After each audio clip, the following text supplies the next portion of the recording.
எப்படி தெரிந்தது? அப்படியா? சொல்ல விட்டால் தெரியாது.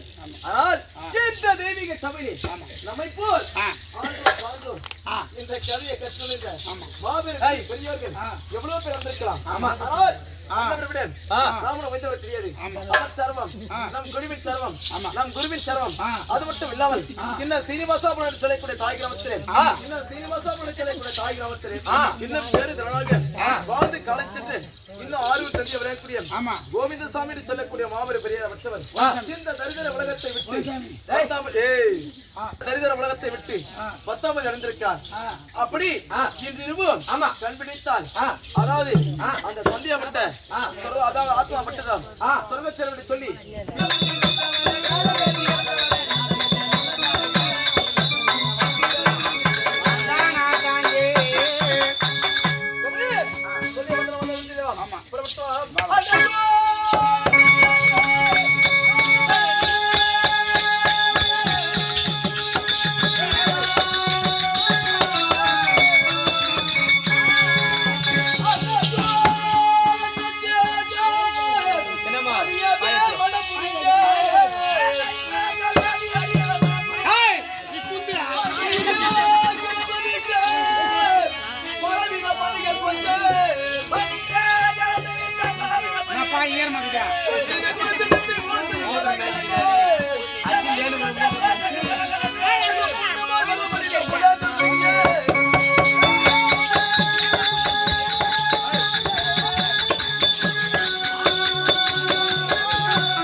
ஐயா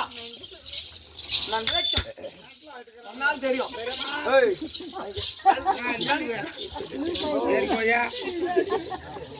கபடி பல பாட்டன் என் விளக்கம் எப்படி புரிந்தது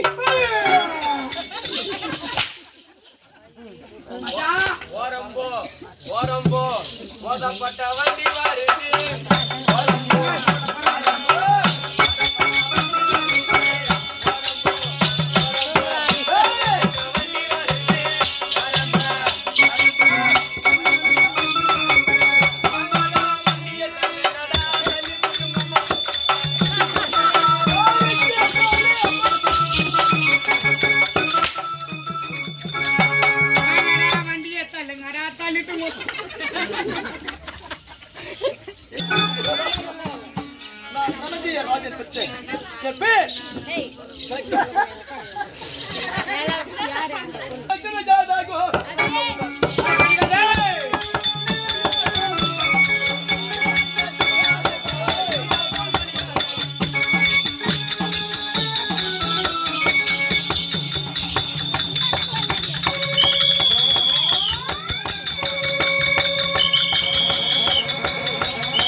இந்த தென்மதுரை ஆண்டவரை புரிவன் என் பாட்டன் என் தாயார் என் தந்தையார் என் குலம் என்ன என் கோத்திரம் என்ன என் குலமோ சந்திர குலம் சந்திர குலத்தில் மூன்று பிள்ளைகள் இந்த மூன்று பிள்ளைகள்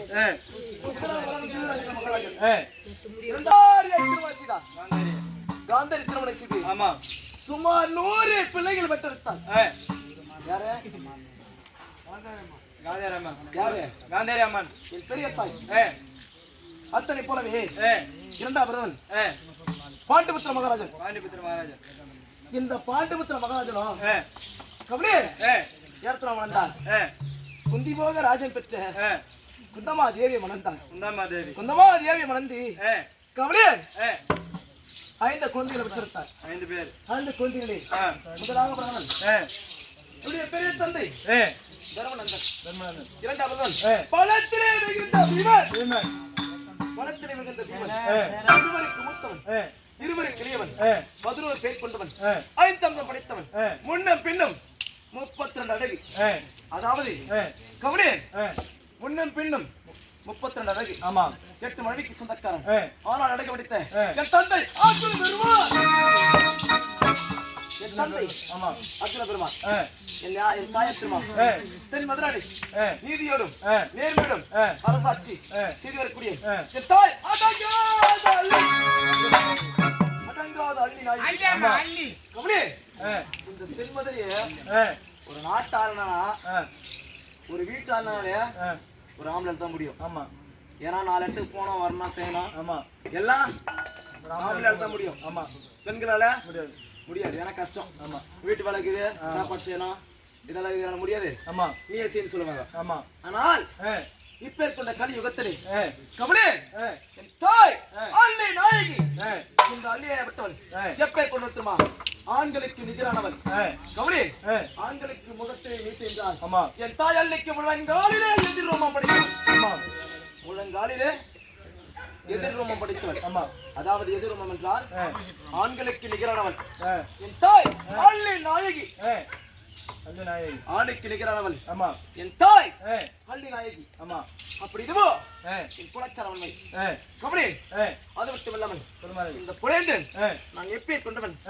கவனே இந்த தென்மதுரை நாடு முதலாக எப்படி வந்தது?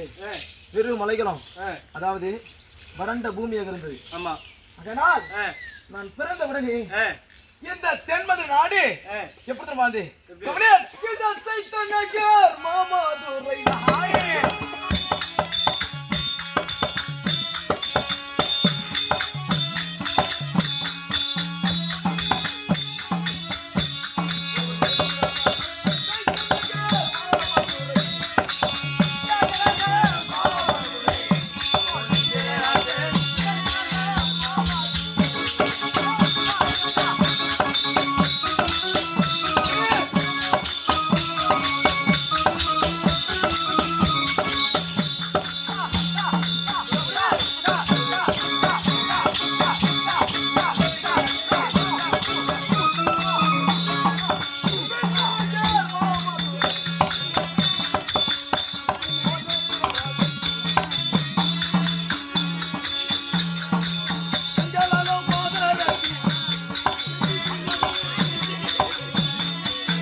மாமாதுரை மாதரசி. ஆமா கவலை நான் பிறந்த உடனே இந்த தென்மதுரை நாடு முன்பதாக வறண்டதாக இருந்தது. ஆமா நான் பிறந்த உடனே இந்த தென்மதுரை நாடு கவலை இந்த தென்மதுரை எப்படி ஆனது? கவலை செழித்த பூமி. ஆமா செழித்த பூமி என்றால் கவலை விவசாயம் நிறைந்த செழித்த பூமி. ஆமா அத்தனை போலவே நான் பிறந்த உடனே இந்த தென்மதுரையை இந்த மாமதுரையே செழிப்பாக வந்து விட்டது. ஆமா அப்பேர் கொண்டவன் இந்த புலியர்கள் பிறந்த உடனே தென்மதுரை நாடு ஆமா செழிப்பாக விட்டது. ஆமா அது மட்டும் இல்லாமல் கபடி தினந்தோறும் என் தாய் அள்ளி நாயகி பாதத்தை பிரேதம் நடக்கும் அல்லவா? அதனால் அது சீக்கிரம் சென்று என் தாய் அள்ளி நாயகின் பார்த்த வேண்டும். ஆமா எங்கு செல்ல வேண்டும் போது தாயை மறக்க வேண்டும். ஆமா கவலையா இந்த தாயா தாயா என்று தாயா